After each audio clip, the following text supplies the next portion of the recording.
What if you heard a story about how design drove $100 million in new revenue at a company? You'd want to know a little more. I did. My conversation today is with Arin Bhowmick, the Chief Design Officer of SAP, about one of his past experiences as a design executive at IBM, and Gordon Ching, the CEO and founder of Design Executive Council. Gordon ran a study about how strategic design leaders operate and what they do. The secret, of course, is that it wasn't design alone. It was design working with a whole group of other people. And, well, it's not just the idea that design will drive revenue in business, it's a whole set of mindsets that have to be adopted. I'm Andrew Hogan, host of FigBrew, and I hope you enjoy this conversation. Hi, everybody. Andrew Hogan, head of insights at Figma, and this is FigBrew, live from Config. I'm joined with some amazing friends, one of whom is a new friend, another one I've worked with quite a bit, Arin Bhowmick, Chief Design Officer from SAP, and Gordon Ching, CEO and co-founder of Design Executive Council. Founder. Wow. Long day. You know it's live. We're here to talk a little bit about the study that we just ran with the Design Executive Council about the impact that design can have on business. Arin's story is one of those that was featured in that study, and we're going to talk a little bit about it today. Thanks for being here, guys. Looking forward to it. Thanks for having us. Amazing. One of the most interesting things about the study was actually, Arin, your story, that it was actually about a conversation in a parking lot. Do you want to tell us a little bit about that? Yeah, I was at IBM at that time, running a large part of the software portfolio, covering the sort of design part of it. And my boss at that time, he was the SVP, if he ran engineering, product management, and design. And he was about to take a business trip, and I wanted 5 minutes to just have a transactional conversation about something. And I was walking down to meet him, and he says, you know what, it would be nice if we can ship a new product. And I said, you know what, Rob? Rob was his name. I think we have all the parts we need. It's about putting it together in a way that signifies the power of IBM, the technology prowess we have, but wrap it with differentiation that can showcase the UX. And he says, yeah, you know what, you should think about it. That was the end of the conversation. And then there's a lot of history after that. There's also a little bit of history before that, right? Like you were already going to have this conversation with him about something else. What were some of the things that you did to even get to that point? So I was running design for the software portfolio at that time. IBM at that time was going through a transformation, like a lot of other companies, even the company I'm working at right now, under tremendous pressure from the competitors to create new sources of revenue, new market, etc. So we were at a point where we had to do something pretty drastic to make a point to the market that yes, we can reinvent ourselves. We can bring in new products and services and solutions. So my lead up to the conversation was really about thinking broader on a strategic level. I was thinking, can design really help with the problem? Can design help the company grow its strategy to capture new markets? So it just sort of ended up connecting the dots between the conversation and what was going in my head at the point in time. So you had this push that was almost unexpected. What happened next? Like he said, think about this. So what do you do? Do you just sit in a room and think, or? I realized that when executives say think about it, it means you should really ponder and come up with a plan for it. So that was the code word for it. But I took the time to really put a little bit of thought behind it. So I put together a little bit of a SWAT team in my organization, pulled some key designers and said, you know what, I have this thought process in my head. Can we do a quick mock-up of it and build a little bit of a high-level conceptual walkthrough? And that's what we did.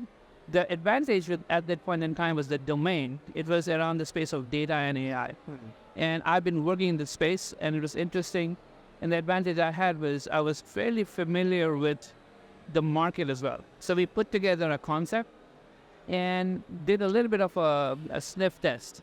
I took it to the product management leader and the head of engineering, and I said, hey, we're working on that. How about us, pulling together and giving it a shot? And the best part, Andy, about life of a design executive is you can try as hard as you can. But when you got partners who are rooting for you, it makes a difference. You feel empowered. So when I went and talked to the head of PM and head of engineering, they're like, hey, you give it a shot, we are there for you. So that was the starting point of a feeling that, yes, I can do it. I'm going to act as a cross-functional leader, pull together teams of different functional competencies from product management, engineering, design, marketing, sales, support, all rooting together towards this concept that we could show to customers and glean some excitement. So at that point, my first goal was, can we have it as a seed to show to our customers that we can create exciting products? He says, think about it. And then you start sort of socializing it, pulling different people in, and almost channeling. That was the mindset. Yep. Channel the energy. Channel the energy, get the best talents in that I know will have the right mindset to think out of the box and work together, collaborate together on a common sort of purpose. I know, having read the study, Gordon, you found a few different mindsets that are absolutely essential. This was one of them. What were the mindsets that you found, and how did you kind of think about that in this study? Yes, so in this study, we had 5 different case studies. Arin was one of them. 3 mindsets emerged: design entrepreneur, design visionary, and strategic unifier. In Arin's study, you really see how a design leader is not just delivering on a service or an S. This design leader is driving strategy and really getting creative about how to do a proactive leader. And so that mindset is really exemplified by Arin's story. But in the other stories, we also saw how people bring the organization together, set the conditions for success and transformation, and align leadership on what do they need to do to ensure the company's success. But also there's the visionary, right? How do you raise the bar for quality across the company? And I think the design executive is one of the best suited people to not only just say it, but show how exactly it can be done. And so when you combine these mindsets, you get what we call mindset fluidity, where you wax and wane and really pull around what is the right time to use these mindsets to create the most strategic value, really assess what is the situation and how do we resolve it the best. It's a super interesting study. The point about fluidity is really impactful. And I've loved in the previous conversations that we've had about this, how you almost you're an entrepreneur because you know where the opportunity is, Arin. Right. You're a strategic unifier because you bring all these different functions together. And you're also like, hey, this needs to be great and great for the user.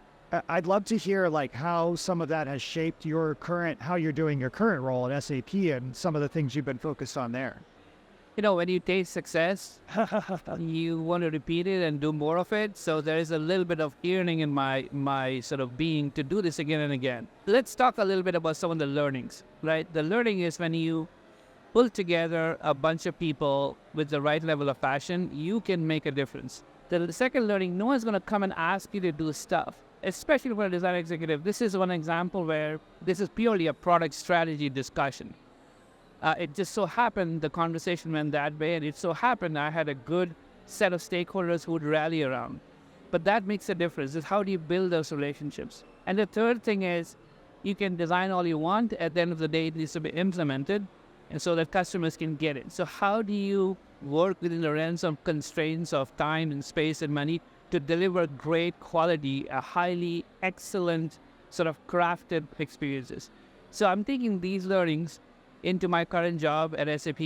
It's a large company as well, trying to it's a number one in business applications. It needs to grow the market, very much driven with AI. So again, I'm trying to repeat some of the success criteria and tips that I've had and learning new things. Every company has its own culture and DNA and how it works. At the end of the day, it's about who you are and what you can bring to the table. Yeah, I love that. Once you taste success, you have to, there's a yearning. Yep.